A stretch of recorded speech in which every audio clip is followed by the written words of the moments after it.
আপনাদের সাথে কখনো এটা হয়েছে যে রাতে ঘুমোতে মাঝরাতে ঘুম ভেঙে যায়, যে পেশিতে টান পড়ে এবং খুবই একটি যন্ত্রণাদায়ক? তো সেই বিষয়ে আজকে আলোচনা করা যাক। সো হ্যালো এভরিওয়ান, আজকে একটা ছোট্ট ভিডিও নিয়ে আলোচনা করব মাসেল ক্র্যাম্প অথবা পেশিতে টান। তো এটা একটা খুব কমন প্রবলেম। পেশিতে টান কেন হয়? না, আমাদের পেশি যখন সংকুচিত এবং প্রসারিত হয়ে থাকে। সংকুচিত হয় কিন্তু প্রসারিত ঠিকভাবে হতে থাকে না। তখন কি না শরীরে ব্লাড সার্কুলেশন কিন্তু ব্যাহত হয়। তো সেই জন্যে পেশিতে টান ধরে এবং সেই জায়গায় কিন্তু একটু পেন হয়। তো এটা কি কারণে হতে পারে? এটা বিভিন্ন কারণেই হতে পারে।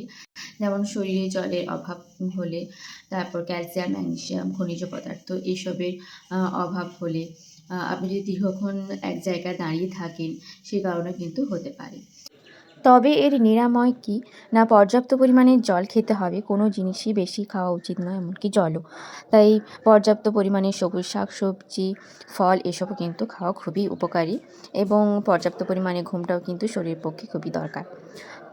এছাড়াও আপনারা ঠান্ডা অথবা গরমের কম্প্রেশার নিতে পারেন এবং যদি খুবই পেইনফুল হয় তাহলে ওই জায়গাটা ম্যাসাজ করতে পারেন। এমনকি আপনাদের পেইন যদি একদমই না কমে তবে ডক্টরের কনসাল্ট অবশ্যই নেবেন।